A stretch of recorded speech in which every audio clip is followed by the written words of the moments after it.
우리 다 같이 우리의 신앙을 고백하심으로 월요일 새벽 기도를 하나님께 드리겠습니다.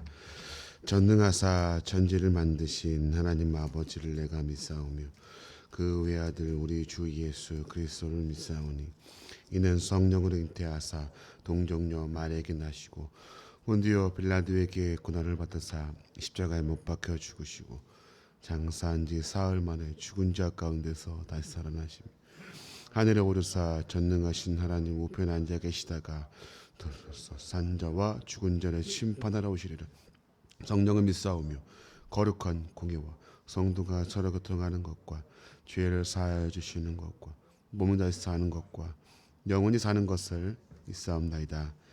아멘. 찬송가 559장입니다.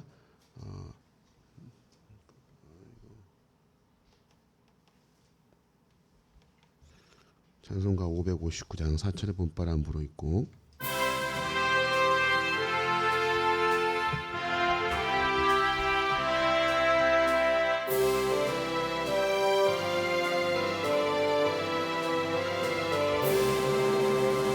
사철의 봄바람 불어있고 하나님 아버지 모셨으니 기름의 반석도 든든하다.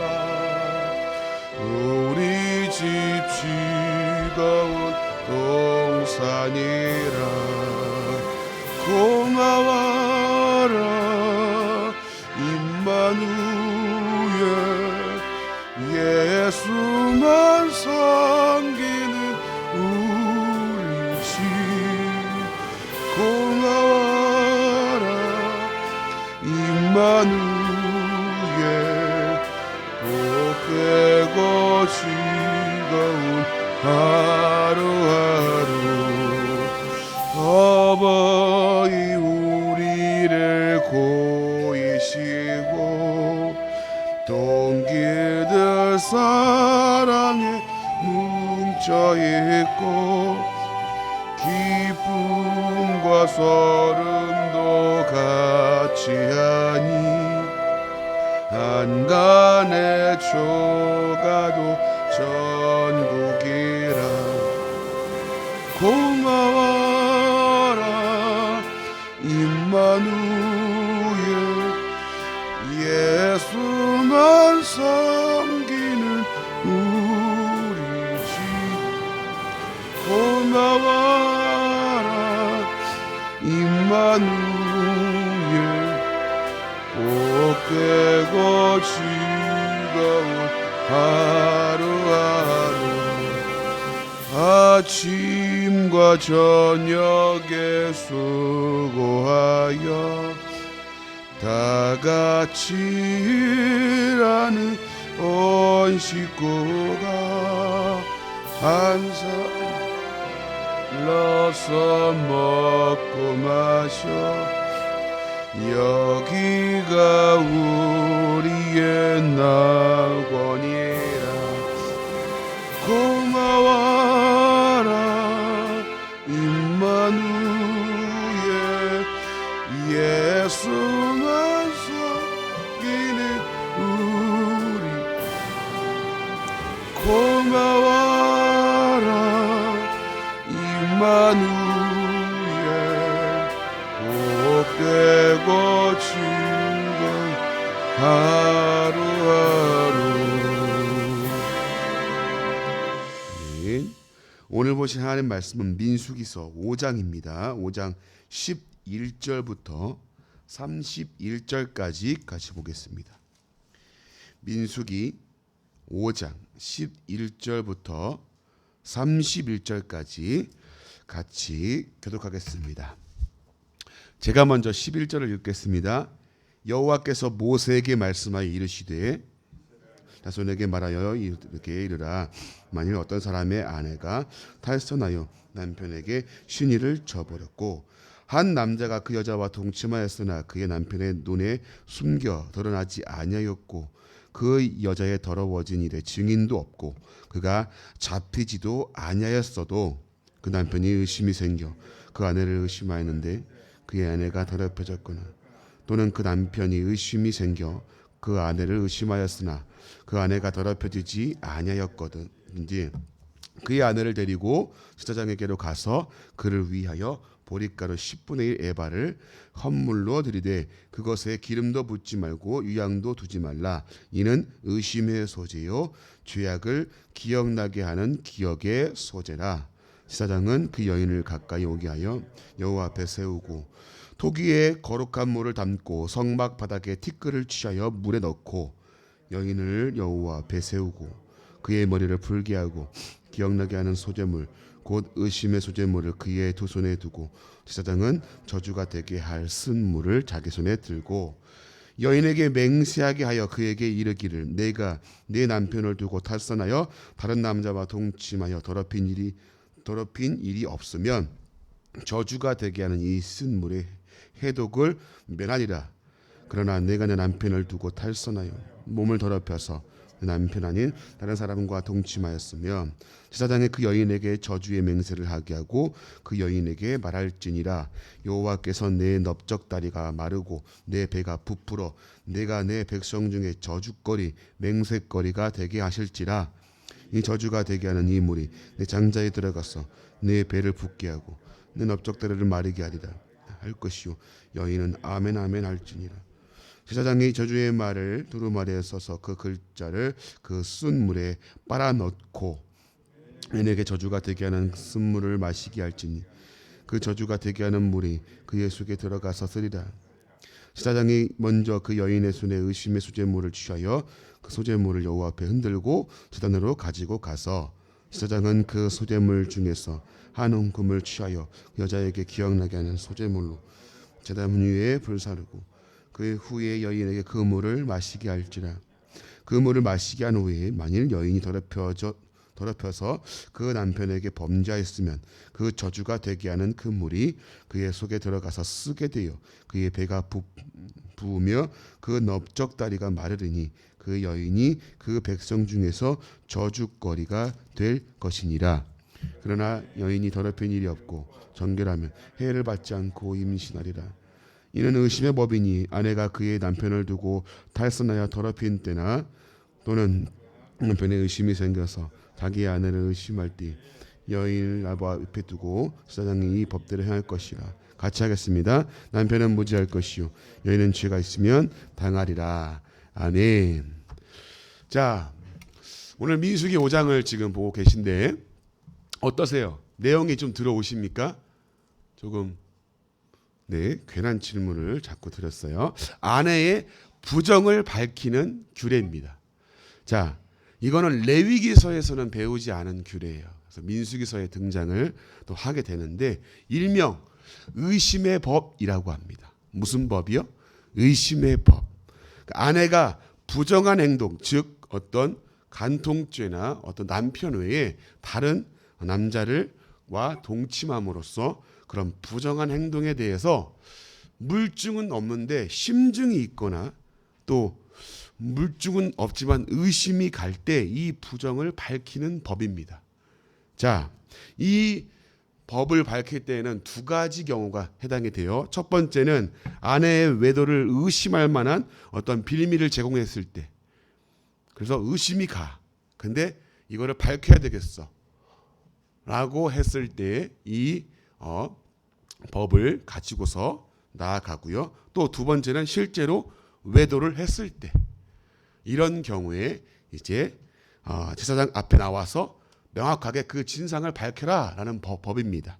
그래서 가정에서 뭐 싸우고 뭐 할 거 없이 와서 밝혀라라는 것이죠. 그러면 이러한 법률이 왜 생겼나라는 겁니다. 왜? 이것은 이 오늘 내용을 설명을 드리고 이 후반부에 가서 결론적으로 말씀을 드릴게요.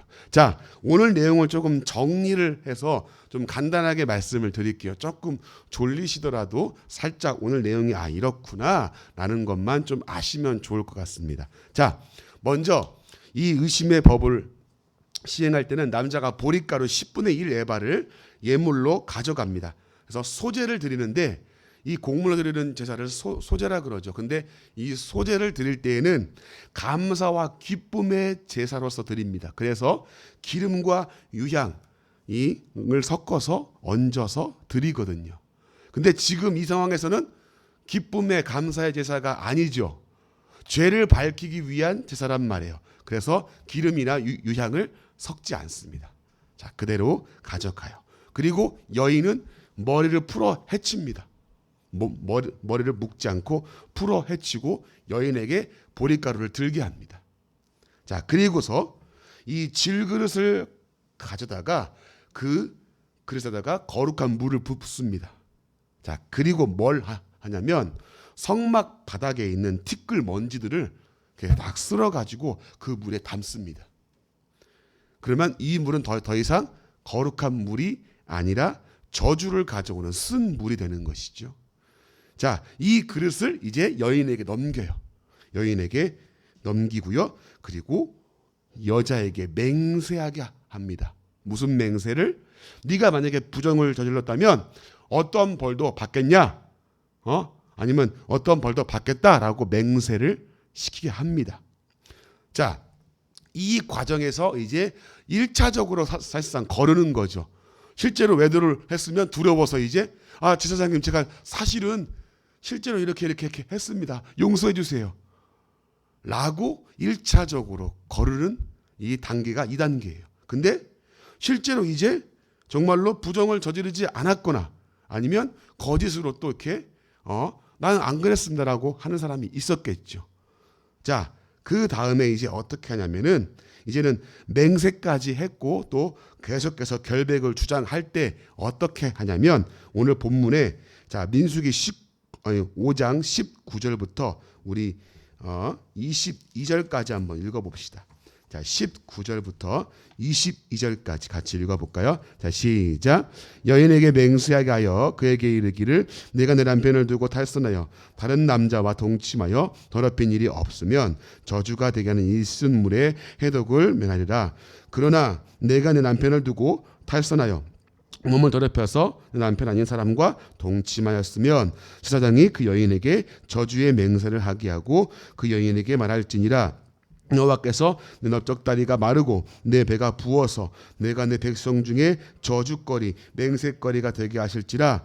이 저주가 되게 하는 이 물이 내 창자에 들어가서 내 배를 붓게 하고 내 넓적다리를 마르게 하리라 할 것이요 여인은 아멘 아멘 할 것이니라. 아멘. 자, 이제 이 어떤 일이 벌어지냐면 이제 이 물을 마셔가지고 만약에 정말로 실제로 범죄를 했으면 배가 부풀어 오르고 넓적다리가 마르게 되는 저주를 받을 거야 라고 말씀을 합니다. 자, 그리고 나서 이 내용을 두루마리에 써서 이 저주의 물에 담굽니다. 자, 적셔요. 그리고 그 여인의 손에 있는 보리가루 한 움큼을 집어서 제단 위에 놓고 이렇게 요제는 이렇게 뭐라 그럴까? 이게 이 흔들어서 드리는 거거든요. 요제를 들여서 태워서 드리는 그 제사를 드리고 나서 그 저주의 쓴물을 여인에게 마시게 합니다. 자, 그러면 결백한 사람은 멀쩡할 것이고 결백하지 않으면 저주와 그 해당되는 벌을 받게 되는 것이죠. 사실 이것을 봤을 때 마치 좀 주술 같기도 하고 그죠? 이방 나라에서 행해지는 어떤 주술 같기도 하지만 실제로 이 의심의 법을 이렇게 제정을 하고 만약에 네가 죄를 지었으면 배가 부풀어 오르고 저주를 이렇게 받을 거야 라고 이렇게 맹세토록 하고 이 법을 시행하도록 했습니다. 자, 이것이 오늘 민수기 5장 11절 32절까지의 내용입니다. 자, 그럼 여러분 좀 여기서 우리 이런 질문이 좀 나와야 되겠죠. 우리 여성분들 우리 이런 질문 좀 나와야 되지 않을까요? 왜 남편을 의심하고 남편의 불륜을 밝히는 법은 없나? 좀 억울하지 않으세요?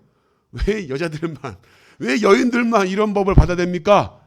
그렇죠? 하나님은 차별하시는 분입니까? 자, 여러분, 이 의심의 법을 만든 목적이 뭘까요? 여인들을 막 잡아다가 그냥 이렇게 뭔가 곤란한 일을 겪게 하기 위해서일까요? 여러분, 이 의심의 법은 아내의 의도를 밝히는 데에 목적이 있지 않습니다. 그럼 어디에 있냐면 오히려 남편의 의심으로부터 아내의 결백을 밝히는 데 도움을 주려고 이 법을 만들었어요. 즉 쉽게 이야기하면 남편의 의심으로부터 여성을 보호하기 위한 법이에요.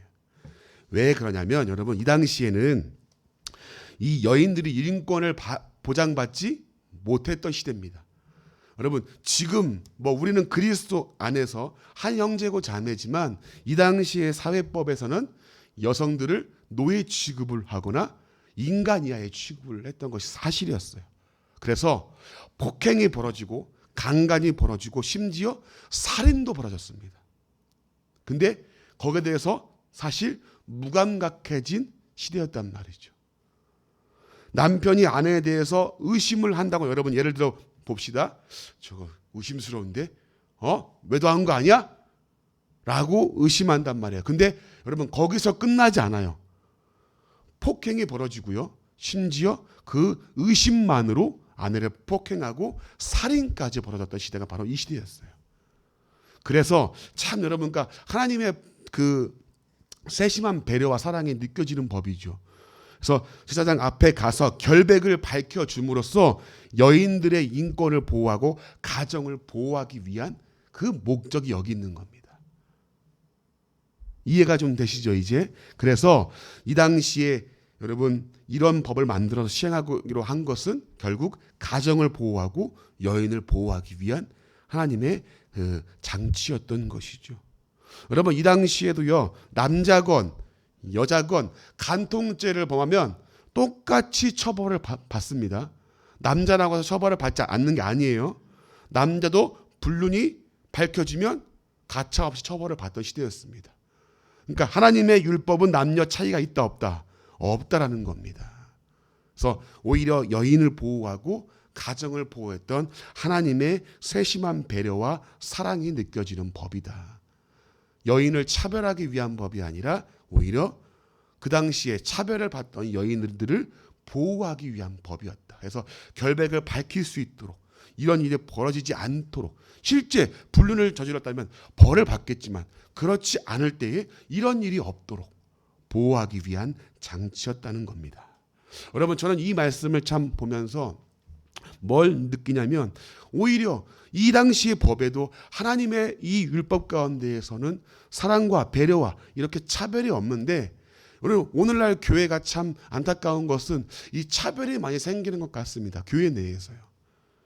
이 여자에 대해서 오늘날도 이 유교 사상이 이 교회 내에 들어옴으로써 마치 이 여인의 이 여자분들에 대해서 좀 함부로 대하는 그런 문화가 지금도 조금 있는 것 같습니다. 그리고 또 어린 아이에 대해서, 여러분 어린 아이들을 이렇게 간혹 좀 이렇게 무시하시는 분들이 계시는 것 같아요. 저희 교회는 아니라서 말씀을 드립니다만, 여러분 어린 아이들도 귀중한 성도입니다. 그리고 그들도 귀한 영혼이죠. 귀하게 대하셔야 돼요. 같은 인격과 같은 공동체입니다. 그리고 또 부자와 가난한 사람에 대해서 차별하는 경우도 생기고요. 여러분 교회 공동체는 그러하지 않아야 되겠죠. 차별, 하나님의 율법은 차별이 없는데 우리가 예수 그리스도 안에서 한 공동체인데 차별이 있어서는 안 되겠죠. 여러분 가정도 마찬가지입니다. 여러분 가운데 남편으로서 아내로서 어떠한 모습을 보여야 할까요? 차별과 또한 어떤 다른 하나님이 보실 때 부끄러운 모습이 없어야 되겠죠.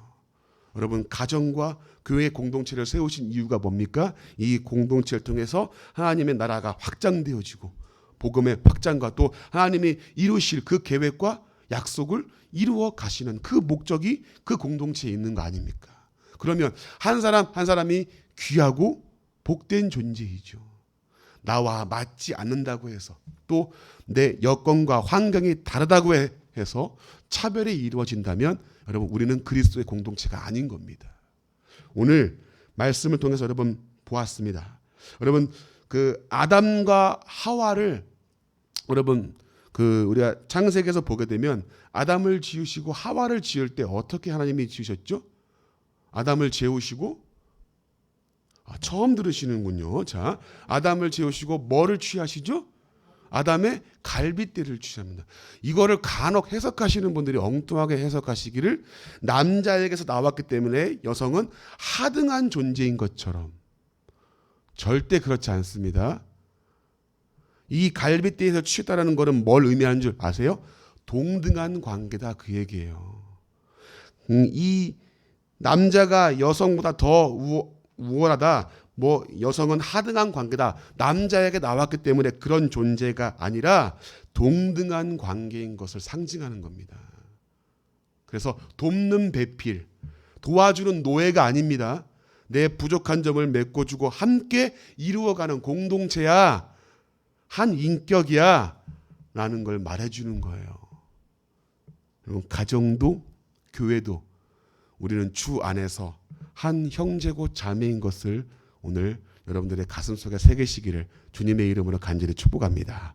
오늘 민수기서 5장을 보면서 뭘 느낍니다? 뭘 느낍니까? 우리가 차별과 어떤 다른 것이 아니라 우리의 가정과 우리의 교회가 한 형제고 이웃임을, 그리고 소중한 공동체임을 기억하시면서 오늘 내 아내, 내 남편, 내 이웃, 내 교회, 이 공동체가 그리스도의 사랑으로 한 공동체이고 한 형제 자매인 것을 여러분들이 느끼시고 오늘 살아가면서 서로 사랑하고 가정 가운데 이 사랑이 넘치고 우리 교회 공동체 가운데 이런 아름다운 공동체가 형성되기를 주님의 이름으로 간절히 축복합니다. 우리 같이 한번 이 시간 기도하기를 원합니다. 이 시간 기도할 때 두 가지를 놓고 한번 기도합시다. 하나님, 내 가정이, 우리 교회 공동체가 서로 차별과 다른 것이 존재하는 것이 아니라 함께 한 형제고 자매이고 서로 사랑하며 나아가고 배려하고 이끌어주는 그런 그리스도의 공동체, 우리 가정이 되게